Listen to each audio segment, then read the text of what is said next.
लड़कों पे ये कुछ थोड़ा लड़कों के लिए सुनाना चाहूँगा कि हम वो हैं जिन्हें उम्मीदों पैदा होते ही उम्मीदों से लाद दिया जाता है, फिर थोड़ा बड़े होते ही किताबों का बोझ डाल दिया जाता है, बड़े लाड से रखा जाता है, बड़े प्यार किया जाता है, कभी कभी गलतियों पर डांट भी दिया जाता है, तो कभी कभी शरारतों पर मार भी दिया जाता है, फिर हमारे रोने पर हमें पुचकार दिया जाता है और बड़े प्यार से समझा दिया जाता है कि तुम लड़के हो, ऐसे रोया थोड़े ही जाता है।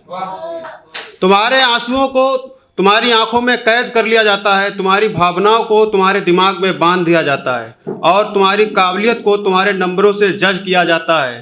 तुम्हारी औकात तुम्हारे कपड़ों से बता दी जाती है और तुम्हारी शक्ल से तुम्हारी खूबसूरती जज की जाती है और बड़ी सरलता से कह दिया जाता है तुम लड़के हो, ऐसे रोया थोड़े ही जाता है।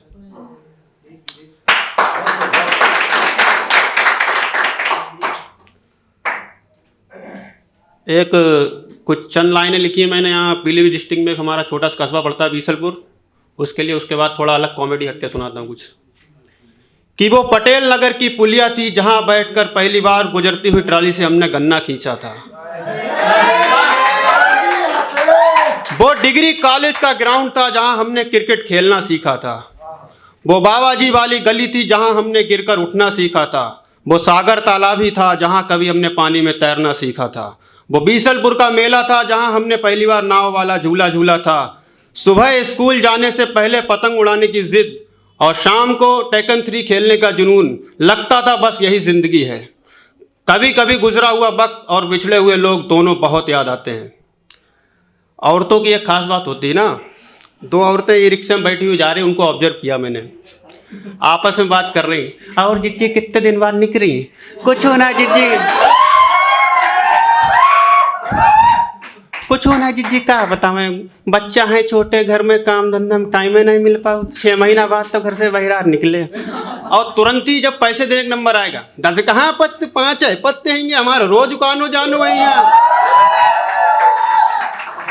ऐसे करेक्टर हर व्यक्ति के आसपास रहते हैं। कुछ करेक्टर ऐसे गांव में होते हैं, इनके अजय देवगन वाला एकदम छज्जा होगा पूरा और पूरे उनके मतलब एकदम वो रहता है। वो दहली 2 महीने काम कराएं, उसके बाद उनके बोलने का तरीका बदल जाता है। फोन आया किसी का, हाँ सर, जी सर, ओके सर, मैं बुरारे सुबेरे तड़के आपके मोहरे पे पहुंच जाऊंगा सर, ओके सर।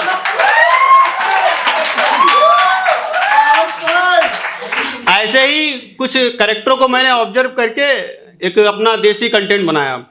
जैसे किसी के यहाँ शादी या बारात हो तो वहाँ हर व्यक्ति खुश नहीं रह पाता है, और आजकल की रिश्तेदारी भी ऐसी हो गई दिखावे वाली कि अगर जिसके मौसा सरकारी पुलिस में है तो 4 लोगों को बताएगा और दौड़ के पैर छुएगा वो अलग से, अरे मौसा है हमारे वहाँ बरेली में पुलिस में है, बातें कर रहे हैं यहाँ, समझे। और लालच में भी रहे कि मौसा जाएंगे तो 400-500 रुपये हमें दे जाएंगे, कुछ नहीं तो।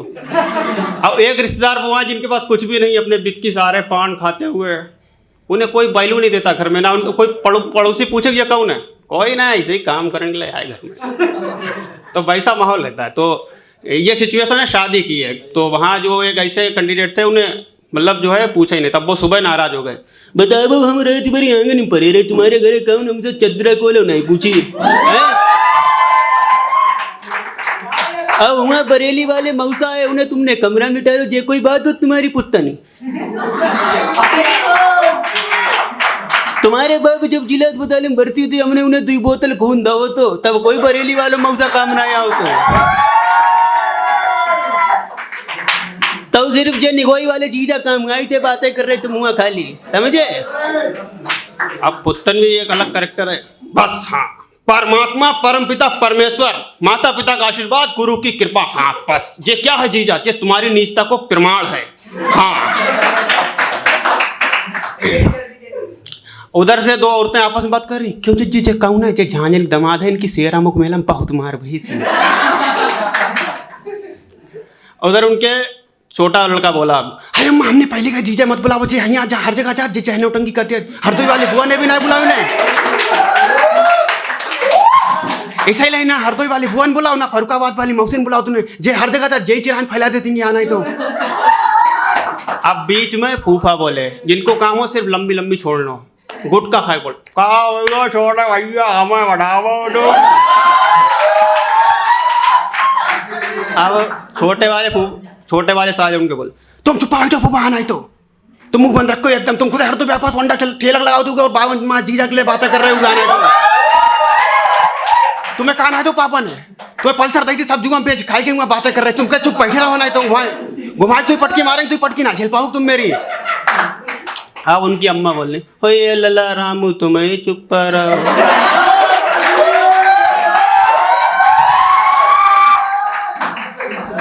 और उसके बाद बहस चल रही, बस हाँ जीजा आज के बाद हमारे मोहरा पे आए मत चाहिए तुम, हाँ बस जीजा जा इधर रहेंगे हम, अगर तुम्हारी देरी कदम दज जाए तो हम अस्पताल की लड़का ना है, समझे। हाँ 70-90 रुपये पेट्रोल खत्म करके निगोई थी तुम्हारे घर नया देंगे 11 रुपये दक्षिणा लेना, समझे। अब उनके फूफा बोल रहे बीच में, कोई बात ना जीजा जा रहे तो जाओ कद्दू, हम क्यों अपने दक्षिणा छोड़ा है, हम क्यों अपने 51 रुपया दक्षिणा छोड़ा, तुम्हें जाने जाओ, हमसे काटे नीरज डॉलर कह के 50 ट्रक भर के रुपया में मंगवा देते छोटे भैया। अब चलते थोड़ा मिमिक्री की तरफ। नाना पाटेकर जूते लेने गए, अब उनका स्टाइल ही इधर इधर, अब उसके समझ में नहीं आ रहा कि बुला रहे हैं कि भेज रहे हैं। अब नौकर गया, जी सर जा एक जोड़ी जूता दिखा, जा एक जोड़ी जूता दिखा, मुंह मत सूंघ, बीड़ी पीता हूँ बास आती है, जा। गया जूते लेने, जूते दिखाए, ये देख, जूते वाले ने पैसे मांगे कि कितने के हैं, बोले 1000 रुपये के हैं, और उसने इसको ऐसे दे दिए, दुकान वाले ने दे दिया। अब फिर पैसे देने मालिक ने पूछा उससे, नौकर से, कि तूने उसे जो जूते दिए उसके पैसे, तो नाना पाटेकर नौकर की आंखों में डाल के बोल रहे, ये देख मेरी आंखों में सच्चाई देख, मैं तेरे पैसे कल दूंगा। उसके बाद कौन बने करोड़पति के सेट पे पहुंचे। अब उनके सामने एक महिला थी, उससे सवाल पूछ रहे नाना पाटेकर अपने टिपिकल स्टाइल, कौन बने करोड़पति खेलने आई लालची औरत। मैं समझ गया हूँ कितना लालच भरा है तेरे मन में। हाँ चल बता मेरी उम्र कितनी है, ये 40 साल भी, 45 साल सी, 50 साल या 55 साल बता। अब महिला घबराती हुई बोली, मैं फोनो फ्रेंड करना चाहूंगी। फोनो फ्रेंड फोनो फ्रेंड, हाँ जब नहीं पता था तो क्यों आई थी यहाँ, साली मेकअप चेकअप दिखाने बैठी है, पब्लिसिटी हासिल करना चाहती है तू। हाँ महिला घबराती हुई बोली, आपकी उम्र है 40 साल। सही जवाब कैसे बताया, बोली मेरा एक छोटा भाई है, वो 20 साल का और वो आधा पागल है। अब उसके बाद वो अपने घर पहुंचे, अब उनके नौकर थे राजपाल दादा, अब उनसे पूछ रहे, बता क्या बनाया तूने खाने में, मूड बहुत खराब है मेरा, सुबह से मेरी बेइज्जती हुए जा रही है, बता। अब नौकर बोला, मालिक हमने खोया पनीर बनाया है। और ढक्कन हटा के देखा, उसमें कुछ भी नहीं। क्या बताया तूने, खोया पनीर बनाया, इसमें तो कुछ भी नहीं है। हाँ नौकर बोला, अरे मालिक जब खोया पनीर खो गया तो मैं इसको कहाँ से ला के दूँ। अब नौकर को साइड में बैठाया, अब खुद गए एक डिश बनाने, खुद आया इससे, हाँ अच्छा है। उसने पूछा, अरे मालिक क्या बनाया तुमने, चाट। ढक्कन हटा के देखा तो उसमें कुछ भी नहीं। मालिक इसमें तो कुछ भी नहीं, लगता है तुझसे पहले और कोई चाट गया। Thank you.